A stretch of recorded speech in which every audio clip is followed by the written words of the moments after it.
A'udzu billahi minasyaitonir rajim. Bismillahirrahmanirrahim. Assalamualaikum warahmatullahi wabarakatuh. Alhamdulillah wassalatu wassalamu ala asyrafil anbiya'i wal mursalin nabiyina Muhammad wa ala alihi wa sahbihi wa sallam tasliman katsira amma ba'd. Bakit tinatawag na balik Islam?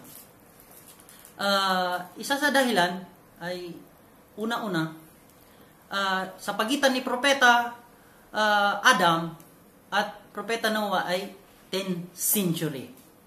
Lahat sila ay sa Islam. Sumasamba sila sa nag-iisang Diyos. Namatay ang sunod-sunod ang 5 anak ni Propeta Adam, kaya nalungkot sila. At ito yung binanggit ng Allah sa banal na Quran sa Surah Nuh, chapter 71, verse 23, sabi ng Allah, "Wala tadarunna alihatakum wala tadarunna waddan, wala suwa, wala yaguth, wa ya'uq wa nasra." Huwag niyo sabi ng iiwan ang inyong Panginoon at huwag niyong iiwan si Wud, Suwa, Yaguth, wa ya'uq at saka si Nasra. Itong 5 na ito ay matutuwid na mga tao sa kanilang kapanahunan. Kaya nalungkot yung mga tao, kaya nagsuggest ang iba sa kanila na gawaan ng ribulto mismo doon sa puntod ng mga mabubuting mga tao na ito.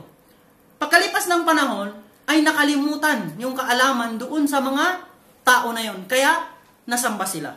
No?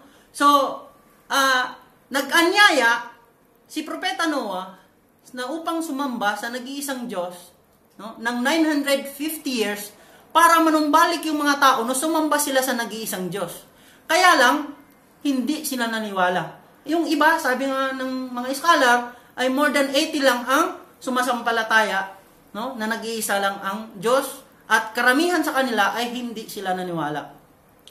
Kaya, anong ginawa ni Propeta Noah? Inutusan siya ng Allah na gumawa ng arko. At nung makagawa ng arko, lahat nung sumakay doon ay naligtas. At ang naligtas lang ay sumampalataya sa Allah. Kung titingnan natin, may anak si Propeta Noah, si Sam na siyang pinanggalingan ng lahi ng mga Arabo, at saka si Ham na siyang pinanggalingan ng taga-Europe, at saka tayo na nanggaling sa kay Japet. At itong si Japet ay doon nanggaling ang mga lahi ng taga-Asia. At kaya tayo nabubuhay, kung titingnan natin sa history, sa ngayon ay dahil sumampalataya sa nag-iisang Diyos, sumamba sa Allah ang ating lahi na si Japet at anak ni Propeta Noah. So, ibig sabihin, matatawag na balik Islam, ang isang balik Islam, pag siya ay namumbalik na sumamba lang sa nag-iisang Diyos. So, sabi ng Allah sa banal na Quran na iniligtas namin sila at si Propeta Noah at yung sumakay doon sa arko ni Propeta Noah, no? At ginawa namin silang mabigat na palatandaan sa sangkatauhan. Kaya yan, ibig sabihin mga kapatid, sa Surah Ankabut na yan, pinapaliwanag dito na naligtas tayo, kasama tayo dun sa ligtas, kasi sumampalataya tayo sa nag-iisang Diyos. Kaya sino man ang yumakap sa Islam, ay tinatawag siyang balik Islam, sapagkat bumabalik lang sa relihiyon ng ating kanunuan na si Japet.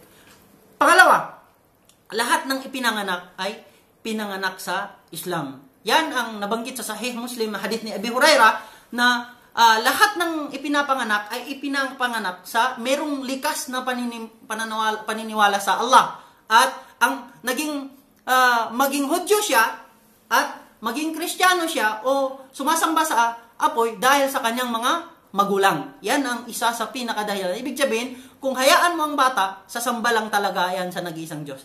Ang pangatlo, ang history ng Pilipinas, 1380, mga Muslim na po ang nasa Pilipinas. Dahil dumating si Sharif Macdon, ay ito ay hindi sa pilitang niyakap ng ating mga kanunuan, isang barangay, isang pamilya, tag-isahan, ay niyakap nila ang Islam. Dumating lamang ang Kristyanismo sa atin noong 1521 sa pamamagitan ni Miguel Lopez, sa pamamagitan ni Ferdinand Magellan, kaya lang nabigo siya, namatay, at nung nagpadala naman ulit ang hari ng Spain na si Miguel Lopez de Legazpi, then pagkatapos noon, saka lang nasakop ang Luzon at Visayas. So mga kapatid, sa aming taga-subaybay, hanggang dito na lang.